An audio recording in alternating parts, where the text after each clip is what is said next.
సోలాపూర్ అనే ఒక ఊరిలో యశోద తన ముగ్గురు కూతుళ్ళు రాధ, గౌరి ఇంకా పూజతో కలిసి జీవిస్తూ ఉంటుంది. కొద్ది కాలం క్రితమే ఒక దుర్ఘటనలో తన భర్త చనిపోతాడు. ఆ తరువాత తన అత్త, మరిది, మరదలు కలిసి తనని బలవంతంగా ఇంట్లో నుంచి గెంటేస్తారు. అప్పటికే తన భర్త తనకి దూరం అయ్యాడనే బాధలో ఉన్న యశోదాని ఇప్పుడు వాళ్ళ అత్తింటి వాళ్ళు కూడా తన కూతుళ్లతో సహా తన్ని బయటికి తరిమేస్తారు. ఇప్పుడక్కడ నివసించడానికి ఎక్కడా కూడా యశోదాకి స్థలం కూడా లేదు. అలానే పని చేసుకుందామంటే ఆ ఊరిలో ఎవ్వరూ పని కూడా ఇవ్వరు. అందుకనే తను పనిని వెతుక్కుంటూ పట్నానికి వెళ్ళిపోతుంది. ఇంట్లో అన్నీ సమకూర్చటానికి యశోదాకి చాలా కష్టమవుతుంది. ఇప్పుడు తన పిల్లలు కూడా ఆకలి బాధతో బాధపడుతూ ఉంటారు. అమ్మా, నాకు చాలా ఆకలిగా అనిపిస్తుంది. తినటానికి ఏమైనా ఉంటే నాకు ఇవ్వమ్మా. అవునమ్మా, మేమంతా నిన్నట్నించి కూడా ఏమీ తినలేదు. ఇప్పుడు నాకు కూడా చాలా ఆకలిగా ఉంది. మన దగ్గర తినడానికి ఏమీ లేవా అమ్మా? లేదు తల్లి, నా దగ్గర మీరు తినడానికి ఏమీ లేవు. కానీ నేను ఏదో ఒకటి చేసి మీకు భోజనం సిద్ధం చేస్తాను. ముందు ఎక్కడైనా దాబా కనిపిస్తే అక్కడ మీకు భోజనం ఇప్పిస్తాను. అలా ఇంకొంచెం దూరం నడిచిన తరువాత వాళ్ళకి ఒక దాబా కనిపిస్తుంది. తన ముగ్గురు కూతుళ్ళని అక్కడికి తీసుకుని వెళ్తుంది యశోద. అయ్యా, మా పిల్లలు నిన్నట్నుంచి ఏమీ తినలేదు. నా దగ్గర డబ్బులైతే లేవు కానీ చాలు చాలు ఆపే ఇంకా. ఏం చెప్పాల్సిన అవసరం లేదు. నీలాంటి వాళ్ళు ప్రతిరోజు ఇక్కడికి ఎంతమంది వస్తారో తెలుసా? ఇదేం ధర్మశాల కాదు, డాబా ఇది. మీరు నన్ను చాలా తప్పుగా అర్థం చేసుకున్నారు అయ్యా. నా దగ్గర మీకు ఇవ్వడానికి డబ్బులైతే లేవు కానీ తిన్న భోజనంకి బదులు మీ దాబాలో నేను పని చేస్తాను. ఓహో, అలా అయితే సరే. ఈరోజు మా డాబాలో వంట మనిషి రాలేదు. అందుకని నువ్వు వెళ్ళి ఆ వంట పని చూడు. దానికి బదులుగా నేను మీ ముగ్గురు కూతురికి భోజనం పెడతానులే. కానీ గుర్తుంచుకో, ఈరోజు మొత్తం నువ్వు ఇక్కడే వంట పని చేయాల్సి వస్తుంది. అలానే అయ్యా, ఈ రోజంతా కూడా నేను ఇక్కడే పని చేస్తాను. యశోద ఆ దాబాలో ఆ రోజంతా కూడా వంట చేసే పని చేస్తుంది. దానికి బదులుగా ఆ దాబా అతను వాళ్ళందరికీ తినటానికి భోజనమిస్తాడు. సాయంత్రం పని అంతా పూర్తయిన తరువాత యశోద తన ముగ్గురు కూతుళ్ళని తీసుకుని అక్కడి నుంచి వెళ్ళిపోతుండగా వెనుక నుంచి ఆ దాబా అతను వాళ్ళని పిలుస్తాడు. అరే ఆగండి. చెప్పండయ్యా. నేను కొద్ది రోజుల నుంచి నా డాబాలో ఒక కొత్త వంట మనిషిని పెట్టాలనుకుంటున్నాను. కానీ ఇప్పటి వరకు ఎవరూ దొరకలేదు. ఈరోజు నువ్వు చేసిన వంట చాలా చాలా రుచిగా ఉంది. నీ వంట వల్లనే ఈరోజు నా డాబాలో జనం కూడా పెరిగారు. నాకు తెలుసు మీకు కూడా పని అవసరం ఉందని. అందుకని మీరు సరే అంటే ఇక్కడే పనిలో చేరొచ్చు. నేను మీకు నెలకి 8,000 ఇస్తాను. మీకు కావాలంటే రాత్రిపూట ఇక్కడే ఉండొచ్చు. వెనకాల ఒక చిన్న గది ఉంది. దానిలో మీరు మీ పిల్లలు ఇక్కడే ఉండొచ్చు. మీకు చాలా చాలా ధన్యవాదాలయ్యా. మీరు నా బాధకి ఒక సహాయం చేసి చాలా మేలు చేశారు. భగవంతుడు మిమ్మల్ని చల్లగా చూడాలయ్యా. యశోదాకి ఆ దాబాలో పని దొరకటం వల్ల తనకి కొంచెం మనశ్శాంతిగా ఉంటుంది.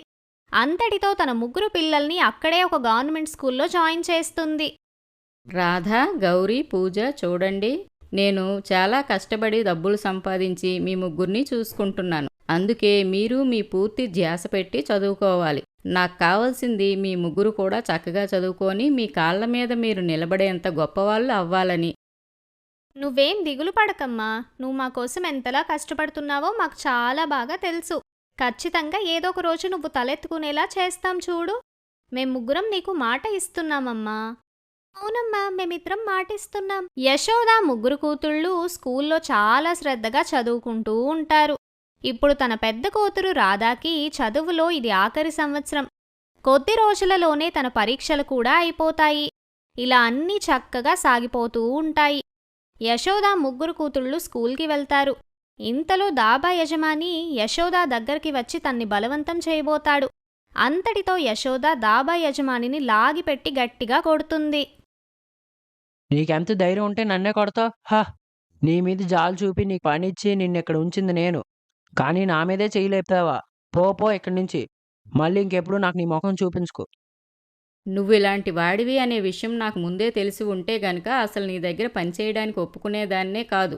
అయినా ఛీ, నువ్వు నన్ను పనిలోంచి తీసేయడమేంటి? నేనే నా కూతుర్లతో నీలాంటి వాడి దగ్గర అసలు ఉండను. కానీ నేను వెళ్లే ముందు నా నెల జీతం నాకివ్వు. ఏ జీతం దేనికి జీతం? జీతం గీతం ఏమి ఇవ్వను నేను నీకు. మర్యాదగా నా డబ్బు నాకిస్తావా లేక పోలీసులను పిలవమంటావా? ఏంటి పోలీసుల్ని పిలుస్తావా? పిలి పిలి పోలీసుల్ని. వాళ్ళు కూడా నీకు ఏ సాయం చేయరు. అదే సమయంలో యశోద పెద్ద కూతురైన రాధ తన ఆఖరి ఎగ్జామ్ పూర్తి చేసుకొని వస్తుంది. అలా తనకి అక్కడ జరిగిన విషయమంతా తెలిసిన తరువాత తనకి ఆ దాబా యజమాని మీద చాలా కోపం వస్తుంది. నీలాంటి చెత్త మనుషులకు ఆ నరకంలో కూడా చోటుండదు. పేదవాళ్ల పేదరికాన్ని లాభం చేసుకుంటున్నావా? మా అమ్మతో తప్పుగా ప్రవర్తించడమే కాకుండా ఇప్పుడు తన కష్టజీతాన్ని కూడా ఇవ్వను అంటున్నావు. ఏదో ఒక రోజు దీనంతటికీ కర్మఫలాన్ని అనుభవిస్తావు నువ్వు. బాగా గుర్తుపెట్టుకో. సరే సరేలే, పోండి ఇక్కడి నుంచి. నీలాంటి వాళ్ళు 36 మంది వస్తారు. రాధ ఆ సామాను మొత్తం తీసుకొని తన అమ్మతో కలిసి వాళ్ళ చెల్లెళ్ళ స్కూల్కి వెళ్తుంది. వాళ్ళని కూడా తమతో పాటు తీసుకొని వెళ్తారు. ఆ తరువాత వాళ్ళంతా ఉండటానికి ఒక సురక్షితమైన స్థలం కోసం వెతుకుతూ ఉంటారు. కానీ అక్కడ రెంట్లు ఎలా ఉంటాయంటే అక్కడ ఉండాలన్న ఆలోచన కూడా చేయలేరు వీళ్ళు. అయ్యా, అంత అద్దె ఇచ్చేంత స్తోమత మాకు లేదు. మేము కట్టుకునేంతలో ఏదైనా ఇల్లు ఉంటే దయచేసి చూపించండి. చూడండి, అలాంటి చిన్నిల్లు అయితే ఉంది. ఇల్లు అంటూ ఎందుకులే, ఒక గుడిసె అనుకోండి. ఇంటి పైకప్పు కూడా అటు ఇటు పోయింది. కానీ 2000 అద్దె. ఇంతకు మించి నేను మీకు ఇవ్వలేను. ఇంకా అక్కడ ఉండటం అయితే మీకు వీలుగా ఉంటుంది అనుకుంటున్నా. సరే అయ్యా, మాకు ఆ పాడుబడిన గుడిసెనే ఇప్పించండి. నేను నా కూతుర్లో అక్కడే ఉంటాం ఇంకా. అలా యశోద తన 3 కూతుళ్లతో కలిసి ఆ పాడుబడిన గుడిసెలోనే నివాసం ఉంటుంది. ఏమైందమ్మా, నువ్వింత ఆందోళనగా ఎందుకున్నావు? మనం ఉండటానికైతే ఇప్పుడొక స్థలం దొరికింది కదా. ఉండడానికి చోటైతే దొరికిందిలే తల్లి, కానీ ప్రతీ నెల మనం దీనికి అద్దె కూడా ఇవ్వాలి కదా. కానీ ఇప్పుడు నా దగ్గర డబ్బులు సంపాదించడానికి పనేమీ లేదు. వచ్చే నెల ఆ అద్దె ఇప్పించిన వాడు వస్తే డబ్బులు ఎలా ఇస్తాను? నువ్వేం దిగులు పడకమ్మా. నా 12వ తరగతి పరీక్షలు పూర్తయ్యాయి కదా. ఈ పట్నంలో చాలా ట్యూషన్ సెంటర్లున్నాయి. అక్కడ నిత్యం జాబ్ వేకెన్సీ ఉంటూనే ఉంటుంది. నేను రేపే ఇంటర్వ్యూకి వెళ్తాను. నా ఫ్రెండ్ వాళ్ళ అక్క ఒకరు అక్కడే పనిచేస్తున్నారు. కాబట్టి ఇంక నాకు ఉద్యోగం వచ్చినట్టే అనుకో అమ్మా నువ్వు. అలా రాధ మరుసటి రోజున ఇంటర్వ్యూకి వెళ్లి జాబ్కి సెలెక్ట్ అవుతుంది. అంతటితో జాబ్ చేయడం మొదలు పెడుతుంది. యశోద కూడా కొన్ని ఇంటి పనులకి ఒప్పుకుంటుంది. వేరే ఇళ్లల్లో ఇల్లు తుడవటం, వంట చేయడం లాంటి పనులు చేసుకుంటూ ఉంటుంది. తన పెద్ద కూతురైన రాధ ఉదయమంతా కూడా తన జాబ్ చేసుకుని రాత్రిపూట ఇంటికి వచ్చిన తరువాత వేరే గవర్నమెంట్ ఎగ్జామ్స్కి ప్రిపేర్ అవుతూ ఉంటుంది. తల్లి, నువ్వు రోజంతా ఆఫీసులో పనిచేసి వస్తున్నావు. మళ్ళీ రాత్రంతా చదువుతూనే కూర్చుంటున్నావు. నీ శరీరానికి కొంచెం రెస్ట్ ఇవ్వు తల్లి. అలానే ఉంటే నీ ఆరోగ్యం పాడవుతుంది. లేదమ్మా, నాకేమీ అవ్వదులే. అయినా ఇది నేను రెస్ట్ తీసుకునే వయసు కాదు కదమ్మా. ఇప్పుడు నేను చాలా కష్టపడాలి, చాలా బాగా చదువుకోవాలి, మంచి స్థాయికి వెళ్ళాలి. నిన్నీ పాడుబడిన గుడిసెలోంచి అయితే ముందు బయటికి తెచ్చేయాలి. నీకోసం నీ పేరు మీద ఒక పెద్ద ఇంటిని కట్టించాలి. ఆ రోజు వచ్చేంత వరకు నేను అస్సలు ప్రశాంతంగా ఉండలేనమ్మా. అలానే పడుకోలేను. సివిల్స్ ఎగ్జామ్ క్లియర్ చేయటానికి రాధ ఎన్నో నిద్రలేని రాత్రులు గడుపుతుంది. చాలా కష్టపడి చదువుకుంటుంది. దానికి తోడుగా తన గ్రాడ్యుయేషన్ చదువు కూడా డిస్టెన్స్ లెర్నింగ్ ద్వారా పూర్తి చేస్తుంది. అలా తన కష్టంతో తన మొదటి అటెంప్ట్లోనే రాధ సివిల్స్ ఎగ్జామ్ని క్లియర్ చేసి ఒక పెద్ద ఐఏఎస్ ఆఫీసర్ అవుతుంది. నా బంగారు తల్లి, నాకు చాలా గర్వంగా ఉంది. నువ్వు నిరూపించావు తల్లి. ఎవరిలో అయితే సాధించాలి అనే పట్టుదల ఉంటుందో వాళ్ళు ఎలాంటి పరిస్థితుల్లో అయినా సాధించగలరు అని నువ్వు అందరికీ స్ఫూర్తి ఇచ్చేలా చేశావు తల్లి. యశోద ఇంకా తన 2 కూతుళ్ళు రాధాని గట్టిగా కౌగిలించుకుంటారు. తన కూతురు సాధించిన ఘనత చూసి యశోద కళ్లల్లో నీళ్లు తిరుగుతాయి. అప్పుడు తన 2 కూతుళ్ళు ఇలా అంటారు. నేను కూడా అతి త్వరలోనే రాధక్కలాగా విజయం సాధించి చూపిస్తానమ్మా. అప్పుడు నన్ను చూసి కూడా గర్వపడదు నువ్వు. అవునమ్మా, నేను కూడా పెద్దయినాక నీకు మంచి పేరు తెస్తాను చూడు. అలాగే నా బంగారు తల్లులు, రాధా అక్కలాగే మీ మీద కూడా నాకు పూర్తి నమ్మకం ఉంది. ఖచ్చితంగా మీ ఇద్దరు కూడా సాధిస్తారు అని, అలానే నాకు మంచి పేరు తెస్తారు అని. ఉద్యోగం దొరికిన తరువాత రాధాకి ఉండటానికి ఒక గవర్నమెంట్ క్వార్టర్స్ని ఇస్తారు. అంతటితో రాధ తన అమ్మ ఇంకా తన చెల్లెళ్లతో కలిసి అక్కడే ఉంటుంది. తన 2 చెల్లెళ్ల చదువుకయ్యే ఖర్చుని కూడా తనే చూసుకుంటుంది. అలా కొన్నేళ్లు గడిచిన తరువాత తన చెల్లి గౌరీకి కూడా తన 12వ తరగతి రిజల్ట్ వస్తుంది. అందులో తనకి చాలా మంచి మార్కులతో మంచి ర్యాంక్ వస్తుంది. గౌరీ, నీ 12వ తరగతి ఎగ్జామ్స్ అయిపోయాయి కదా. ఇప్పుడు చెప్పు, ఆపై నువ్వేం చేయాలనుకుంటున్నావు? నీకేం ఇంట్రెస్ట్ ఉంది? నువ్వేం చదవాలి అనుకుంటున్నా సరే, నేను నీకు దానిలో పూర్తిగా సపోర్ట్ చేస్తాను. అక్క, నాకు తెలుసు నేను కూడా నీలాగా సివిల్స్ ఎగ్జామ్కి ప్రిపేర్ అవ్వాలి అని నువ్వు అనుకుంటున్నావని. కానీ నేను ఒక ఫ్యాషన్ డిజైనర్ అవ్వాలి అనుకుంటున్నాను. నాకు ఎప్పటినుంచో ఫ్యాషన్ డిజైనర్ అవ్వాలి అనే కోరిక ఉందక్కా. గౌరీ, నీకు ఫ్యాషన్ డిజైనింగ్ మీద ఒకవేళ అంత ఇంట్రెస్ట్ ఉంది అంటే నువ్వు అదే చదువు. నేను నిన్ను దేంట్లోనూ బలవంతం పెట్టాలని అస్సలు అనుకోవటం లేదు. నువ్వేం చేయాలనుకుంటే దానిలోనే గొప్పదానివవ్వు. మన కాళ్ల మీద మనం నిలబడటమే అన్నిటికంటే ముఖ్యం కదా. నేను భరిస్తా నా ఖర్చంతా. కానీ అక్క, అమ్మ ఫ్యాషన్ డిజైనింగ్ కోర్స్ అంటే ఒప్పుకుంటుందో లేదో అనిపిస్తుంది. నువ్వు అమ్మ గురించి ఏమీ కంగారు పడకు. నేను అమ్మతో మాట్లాడతాను కదా. నువ్వు నీ అడ్మిషన్ కోసం అన్నీ రెడీ చేసుకో, అంతే. అంతటితో తన చెల్లి గౌరీని ఫ్యాషన్ డిజైనింగ్ కోర్స్ చదవడం కోసం చాలా మంచి కాలేజ్లో జాయిన్ చేస్తారు. అలా కొన్నేళ్లు గడిచిన తరువాత తన చిన్న చెల్లి పూజ డాక్టర్ చదువుకోవటానికి ఫారిన్ వెళ్తుంది. ఇంతలో గౌరీ ఇక్కడ ఫ్యాషన్ డిజైనింగ్ కోర్స్ పూర్తి చేసుకొని ఒక పెద్ద ఇన్స్టిట్యూట్లో ఫ్యాకల్టీగా జాయిన్ అవుతుంది. పూజ కూడా కొన్నేళ్లు గడిచిన తరువాత పెద్ద డాక్టర్ అయ్యి తన ఇంటికి తిరిగి వస్తుంది. యశోద పడ్డ కష్టానికి ప్రతిఫలంగా ఈ రోజు తన ముగ్గురు కూతుళ్ళు మంచి స్థాయిలో నిలబడ్డారు. అంతటితో వాళ్ల ముగ్గురు కూతుళ్ళు విజయాన్ని సాధించాలనే యశోద కల నెరవేరింది. కోహ్లాపూర్ అనే ఊరిలో సంధ్య తన అమ్మా నాన్నలతో కలిసి జీవిస్తూ ఉంటుంది. సంధ్య చిన్నప్పటి నుంచి కూడా తన తలపై ఎప్పుడూ ముసుగు వేసుకునే ఉంచుకునేది. అందుకే ఇప్పటి వరకు కూడా తన తలని ఎవ్వరూ చూసిందే లేదు. ఇప్పుడు తనకి పెళ్లి వయసు వచ్చేసింది. అందుకే సంధ్య తండ్రి ఎంత త్వరగా వీలైతే అంత త్వరగా తనకి పెళ్లి చేయాలి అనుకుంటాడు. కానీ వాళ్ళు చాలా పేదవాళ్ళవ్వటం వల్ల సంధ్యాని పెళ్లి చేసుకోవటానికి ఎవ్వరూ సిద్ధంగా లేరు. పైగా ప్రతి ఒక్కరూ చాలా కట్నం అడుగుతూ ఉంటారు. అంత డబ్బేమో సంధ్యా తండ్రి ఇవ్వలేని పరిస్థితి. సంధ్య కోసం ఎన్ని సంబంధాలు చూశాను. అందరూ కేవలం కట్నం కోసం ఆశపడేవారే. నా కూతురిని కట్నం కోసం కాకుండా మంచి గుణం చూసే సంబంధం ఒకటి దొరికితే ఎంత బాగున్నా. అలా రాము తన స్నేహితుడు మహేష్తో ఇదంతా చెప్తూ ఉండగా ఆ పక్కనే అతని చుట్టం ఒక అతను కూర్చొని ఉంటాడు. అతను మహేష్ చెల్లెలి కొడుకు మనోజ్. అతను ఒక పెళ్లిడికొచ్చిన అబ్బాయి. అతను సంధ్యాని చాలాసార్లు చూశాడు. తను ఉండే పద్ధతి అంతా కూడా మనోజ్కి బాగా నచ్చుతుంది. అందుకని రాముతో ఇలా అంటాడు. అంకుల్ గారు, మీతో ఒక విషయం చెప్పచ్చా? ఏం చెప్పాలనుకుంటున్నావో మొహమాటం లేకుండా చెప్పు బాబు. అంకుల్, మీ మాటలు విన్న తర్వాత నాకు ఒక విషయం బాగా అర్థమైంది. మీరు మీ కూతురికి పెళ్లి చేయాలి అనుకుంటున్నారని. నాకు సంధ్య చిన్నప్పటి నుంచి బాగా తెలుసు. తాను చాలా మంచి అమ్మాయి. నాకు కూడా ఇప్పుడు పెళ్లి వయసు వచ్చింది కాబట్టి మీరెందుకని నాకు సంధ్యనిచ్చి పెళ్లి చేయకూడదు? నేను బాగా చదువుకున్నాను, మంచి ఉద్యోగం చేస్తున్నాను. పైగా నాకు కట్నం తీసుకోవటం కూడా ఇష్టం లేదు. నన్ను నా కుటుంబాన్ని బాగా చూసుకొని అందమైన చక్కనైన అమ్మాయి నాకు కావాలి. మనోజ్ చెప్పిన మాటలు విని రాము చాలా సంతోషిస్తాడు. అలా కొన్ని రోజుల తరువాత సంధ్యాని చూసుకోవటానికి మనోజ్ ఫ్యామిలీ అంతా తన ఇంటికి వస్తారు. అప్పుడు సంధ్య తన తల మీద కొంగు కప్పుకొని వస్తుంది. ఎంత సంస్కారం అమ్మాయికి! ఇప్పటి వరకు ఇంకా పెళ్లి మాటలు ఖాయం కూడా అవ్వలేదు. కానీ అమ్మాయి అప్పుడే మా ముందు తన తల మీద కొంగు వేసుకుని వచ్చింది. అదీకాక మేము ఈ రోజు వరకు మా అబ్బాయి మనోజ్ ఒక అమ్మాయిని ఇంతలా పొగట్టం కూడా ఎప్పుడూ వినింది లేదు. వాడు మాకు చెప్పాడు, నేను ఎప్పుడు మామగారింటికి వెళ్ళినా సరే అక్కడ సంధ్య ఎప్పుడూ తన తల్లిదండ్రులకు పనిలో సహాయం చేస్తూనే ఉంటుంది అని. అత్తయ్య ఏమైనా పని చెప్పినప్పుడు కూడా ఎప్పుడూ పనిని తప్పించుకోవడానికి చూడదు అని. అవును వదినగారు, సంధ్య చిన్నప్పటి నుంచి కూడా ఇంతే. తను ఎప్పుడు కూడా ఏ పని చేయడం నుంచి కూడా తప్పించుకోవడానికి చూడదు. అదీగాక తనకి ఇంటి పని, వంట పని చాలా బాగా వచ్చు. నా కూతురు మీ ఇంటిని చాలా బాగా చూసుకుంటుందండి. హా, తప్పకుండా వదినగారు. నాకు ఎప్పటినుంచో ఒక కోరిక ఉందండి. నా కోడలు జుట్టు చాలా పొడవుగా అందంగా ఉండాలి అని. మీరు ఏమీ అనుకోను అంటే తన కొంగును తీస్తే మేము ఒకసారి తన జుట్టును చూడొచ్చా? ఓరి దేవుడా, వీళ్ళు కానీ నా జుట్టుని చూశారంటే నన్ను అస్సలు పెళ్లి చేసుకోవటానికి ఒప్పుకోరనుకుంటా. హా వదినగారు, ఎందుకు కుదరదు? తల్లి సంధ్య, తల మీద నుంచి ఆ కొంగు తీయమ్మా. సంధ్య ఎప్పుడైతే తన తల మీద నుంచి కొంగుని తీస్తుందో లోపల ఉన్న తన పొడవైన పెద్ద పెద్ద 5 జడలు బయటికి కనిపిస్తాయి. తన 5 జడలని చూసి మనోజ్ ఇంకా అతని తల్లి ఆశ్చర్యపోతారు.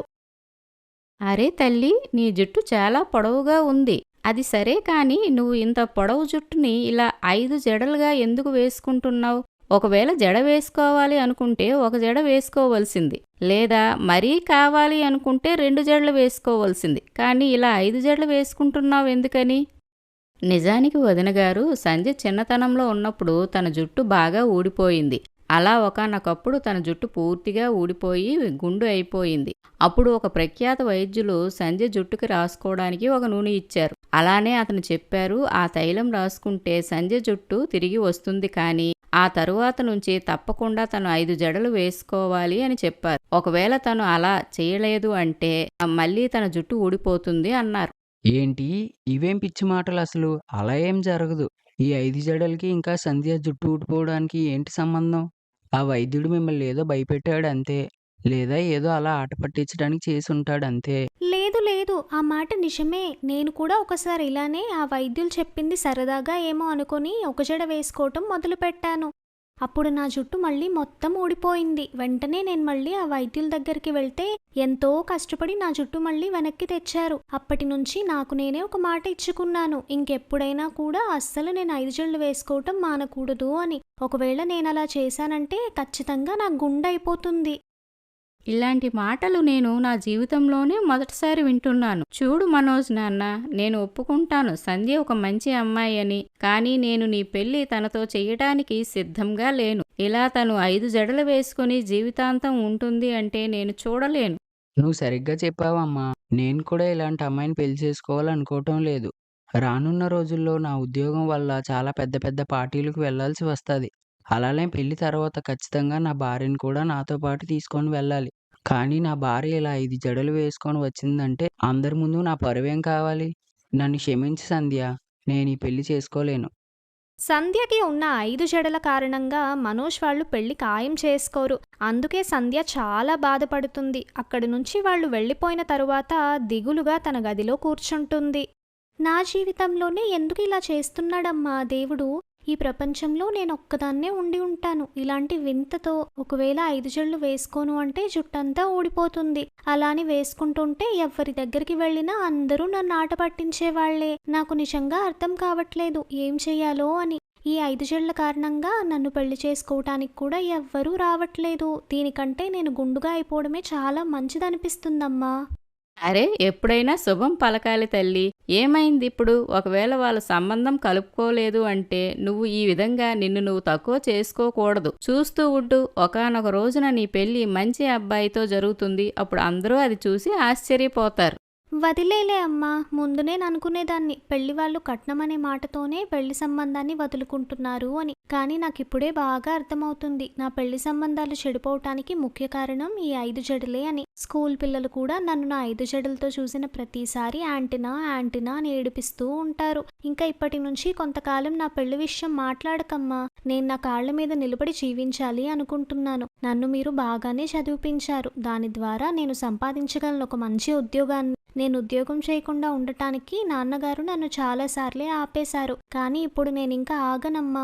ఎవరికి తెలుసు, ఉద్యోగం చేసి నేను మంచి హోదాలో ఉంటే నాకు మంచి అబ్బాయితో పెళ్లి జరుగుతుందేమో కదా. ఇలా చేస్తే నీకు బాగుంటుంది అని అంటే నేను మీ నాన్నగారితో మాట్లాడతాను.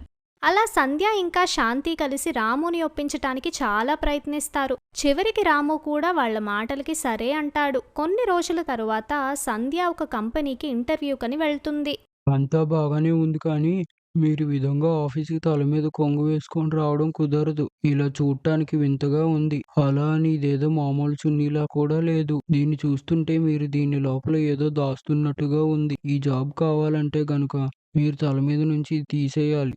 మేనేజర్ చెప్పిన మాటలు విని సంధ్య ఎప్పుడైతే తన తలపై నుంచి చున్నీని తీస్తుందో తన 5 జడలని చూసి మేనేజర్ ఆశ్చర్యపోతాడు.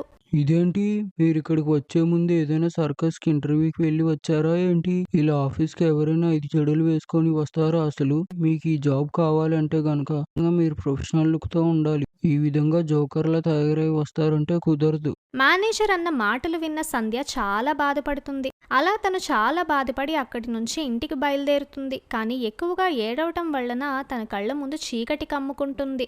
అంతటితో తన రోడ్డు పక్కన కళ్ళు తిరిగి పడిపోతుంది. అది చూస్తూ అటుగా వెళ్తున్న ఒక వ్యక్తి వచ్చి తనని పట్టుకుంటాడు. అరే, ఏమైంది మీకు? మీరు బాగానే ఉన్నారు కదా? అలా ఆ రాజేష్ అనే అబ్బాయి సంధ్యాని తీసుకొని పక్కనే ఉన్న రెస్టారెంట్కి తీసుకొని వెళ్తాడు. అక్కడ సంధ్య కొంచెం నీళ్లు ఇంకా టీ తాగుతుంది. అంతటితో తన ఆరోగ్యం కొంచెం మెరుగుపడుతుంది. ఇప్పుడు మీకు ఇంకా కళ్ళు తిరగడం లేదు కదా? లేదు లేదండి, ఇప్పుడు నేను బానే ఉన్నాను. చూడండి, మీరెవరో నాకు తెలీదు. మిమ్మల్ని ఇలా అడగకూడదు కానీ మీరేదో ఆందోళనలో ఉన్నారని అనిపిస్తుంది. మీకు పర్లేదంటే నాతో చెప్పండి. ఆ విధంగా రాజేష్ అడిగేసరికి సంధ్య జరిగిన విషయమంతా చెప్తుంది. అది విన్న రాజేష్ ఆశ్చర్యంగా సంధ్య వైపు చూస్తూ ఉండిపోతాడు. అరే మీరు ఈ చిన్న విషయం కోసం ఇంత ఆందోళన పడుతున్నారా? నేనేమో మీ జుట్టు చూసే ఉద్యోగం ఇద్దామని ఆలోచిస్తున్నా. ఏమంటున్నారు మీరు? అంటే అర్థం నాకు చాలా పెద్ద కంపెనీ ఒకటుంది. నేను చేసే ప్రతి ప్రాజెక్ట్‌కి మంచి మోడల్స్ అవసరం ఉంది. అలా నేను ఇప్పుడు ఒక షాంపూ యాడ్‌ని షూట్ చేయడానికి వెళ్తున్నాను. దానికోసం నేను ఒక అందమైన నేచురల్ హెయిర్ ఉన్న అమ్మాయి కోసం వెతుకుతున్నాను. అలా చూస్తే మీ జుట్టు చాలా బాగుంది. అందుకే నాతో కలిసి మీరు పని చేస్తారని. చూడండి, మీరు నాతో తమాషాలు చేయకండి. నేను ఇప్పుడే కదా చెప్పాను మీకు నేను 5 జడలు ఖచ్చితంగా వేసుకోవాలని. ఈ 5 జడలతో నన్ను మోడల్ని ఎలా చేస్తారు? మీరెప్పుడూ ఈ పని కోసం ఆలోచించి ఉండరు అనిపిస్తుంది. మీరు 5 జడలు వేసుకోవాలి కానీ, ఆ 5 జడలు ఏ విధంగా వేయాలనేది మీరు పూర్తిగా మా చేతికి వదిలేయండి. నాతో పాటు రండి చాలు. రాజేష్ అప్పుడు సంధ్యాని తీసుకుని అక్కడి నుంచి వెళ్తాడు. అలాగే సంధ్య కోసం హెయిర్ స్టైలిస్ట్కి ఏదో చెప్తాడు. అంతటితో సంధ్య జుట్టుతో వాళ్ళు ఎలాంటి హెయిర్ స్టైల్ చేస్తారంటే దాని ద్వారా 5 జడలు అలానే ఉండగా సంధ్య జుట్టు చాలా అందంగా కనిపిస్తుంది. అరే వా, మీరు నాకు ఎంత మంచి హెయిర్ స్టైల్ చేశారు. దీనివల్ల నా 5 జడలు కూడా వేసుకున్నాను. అలానే చాలా అందంగా కూడా కనిపిస్తున్నాను. నేను చెప్పాను కదా! మీ 5 జడలు ఎలా వేయాలనే స్టైల్ కోసం మా చేతికి వదిలేయమని. ఇప్పుడు మంచి స్టైల్ అయితే పెట్టాం కదా! పదండి షూట్‌కి వెళ్దాం. అలా రాజేష్ సంధ్యతో కలిసి షాంపూ యాడ్ని షూట్ చేస్తాడు. దాని ద్వారా సంధ్యకి ఎక్కడికి వెళ్ళినా తన జుట్టు వల్ల మంచి గుర్తింపు వస్తుంది. అలా మెల్లమెల్లగా తనకి ఇంకా ఎక్కువ ప్రాజెక్టులు రావడం మొదలవుతుంది. ఒక పక్క రాజేష్కి సంధ్య అంటే ఇష్టం మొదలవుతుంది. అలాగే సంధ్యకి కూడా రాజేష్ అంటే ఇష్టం ఉంటుంది. అంతటితో ఇద్దరూ కలిసి పెళ్లి చేసుకుంటారు. ఆ తర్వాత ఇద్దరూ చాలా సంతోషంగా జీవిస్తారు. ఏ 5 జడల వల్ల అయితే సంధ్య ఎప్పుడు దిగులుగా ఉండేదో ఇప్పుడు అదే 5 జడల వల్ల సంధ్య జీవితం సంతోషంగా మారిపోయింది.